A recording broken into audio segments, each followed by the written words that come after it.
ಓಂ ಗಣಾನಾನ್ವಾ ಗಣಪತಿಗಂ ಭವಾಮಹೇ ಕವಿಂ ಕವೀನಾಪಮಸ್ತ್ರವಸ್ತ್ರಂ ಜ್ಯೇಷ್ಠರಾಜಂ ಬ್ರಹ್ಮಣಸ್ಪದಾನ ಚಿನ್ಮನ್ನೋತಗಸ್ತೆ ದಸಾದನಂ ಶ್ರೀಮನ್ಮಹಾಗಣಾಧಿಪತಯೇ ನಮಃ. ಮಾವ ಪರ್ಸು ಬಂದ್ಮೇಲೆ ಶುರು ಮಾಡಿದ್ರೆ ಸಂದಾಗಿರೋದು. ಪುಣ್ಯವಂತ ಮಾಡಿದ್ದೆ ಯಾಗ, ವೈದ್ಯ ಹೇಳಿದ್ದೆ ರೋಗ. ಅವನು ಕಾಯಕವೇ ಕೈಲಾಸ ಅಂದ್ಕೊಂಡು ಕೆಲಸದ ಮೇಲೆ ಹೋಗಿದ್ದಾನೆ ಕಣೋ ಶಿವು. ನಾವು ಇಲ್ಲಿ ಹೋಮ ಮಾಡೋದು ಒಂದೇ, ಅವನಲ್ಲಿ ಕೆಲಸ ಮಾಡೋದು ಒಂದೇ. ಕೆಲಸನೇ ಹೋಮ ಹವನ ಯಜ್ಞ ಯಾಗ ಎಲ್ಲ ಅಲ್ವೇನೋ ಶಿವು? ದೊಡ್ಡವರು ಅಂತ ಸುಮ್ ಕೇಳಾರ, ನಿಮ್ಮ ಮಾತನಾಗು ದೊಡ್ಡತನ ಎದ್ದು ಕಾಣ್ತತೆ ಮಾವ. ಹೌದೌದು, ದೊಡ್ಡತನ ದೊಡ್ಡದಾಗೇ ಇರುತ್ತೆ. ಅದರಲ್ಲೂ ನಮ್ಮಪ್ಪನಂಥ ದೊಡ್ಡ ಮನುಷ್ಯನ ನಾನು ಈ ಜಗತ್ತಲ್ಲಿ ನೋಡೇ ಇಲ್ಲ, ಅಲ್ವಾ ಮಾದಪ್ಪ ಅಂಕಲ್? ಅಯ್ಯೋ ಅಲ್ವಾ ಮತ್ತೆ. ಹ್ಞೂ ಮತ್ತೆ, ನಮ್ಮಪ್ಪ ನೋಡ್ತಿದ್ರೆ ನನಗೆ ಕೈ ಎತ್ತಿ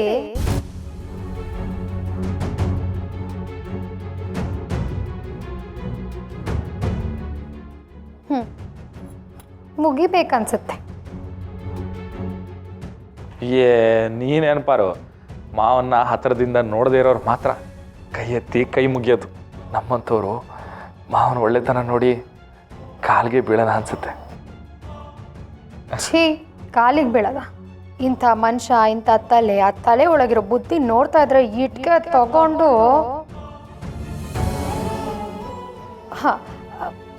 ದೇವಸ್ಥಾನ ಕಟ್ಟಿ ಪೂಜೆ ಮಾಡಬೇಕು ಅಂತ ಅನ್ಸುತ್ತೆ.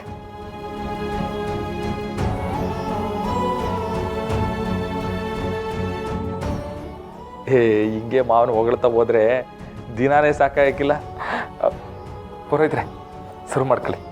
ಮಹಾಗಣಾಧಿಪತಯೇ ನಮೋನ್ಮಾಧ್ಯಾಯಾಮಿ ಧ್ಯಾನೋದ್ಯಾಮಿ ಆವಾಹಯಾಮಿ ರತ್ನಸಿಂಹಾಸನೋದ್ಯಾಂ ಪಾದಾರ್ಘ್ಯೋ ಪಾದ್ಯೋಪಾದ್ಯಾಮಿ ಮುಖಾರವಿಂದ್ಯೋ ಆಚಮನ್ಮುದ್ಯಾಂ ತಪಯಾಂ ಶುದ್ಧೋದಕ ಸ್ನಾನಾಂಚ ಕರಶೆ ಗಂಗೆ ಚಾಯಮನೆ ಚೈವ ಗೋದಾವರಿ ಸರಸ್ವತಿ. ಇದುವರೆಗೂ ಏನೂ ಆಗಿಲ್ಲ. ಈ ಬಾಣ್ಲಿ ವೀರಭದ್ರನ್ ತಲೆ ಏನು ಪ್ಲಾನ್ ಮಾಡಿರ್ಬೋದು ಅಂತಾನೆ ಗೊತ್ತಾಗ್ತಿಲ್ವಲ್ಲ.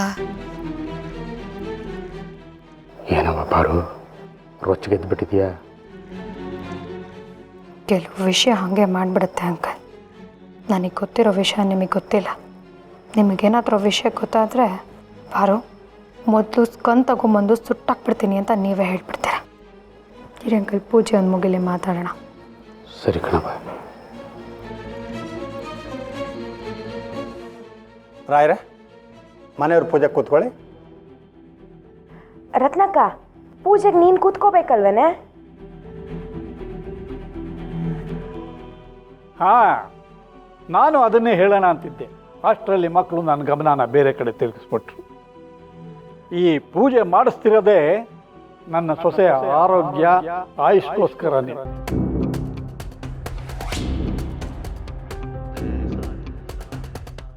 ಹಾಗಾಗಿ ಪೂಜೆಗೆ ಅವಳೇ ಕೂತ್ಕೋಬೇಕು. ರತ್ನಮ್ಮ, ಕೂತ್ಕೊಳ್ಳಮ್ಮ.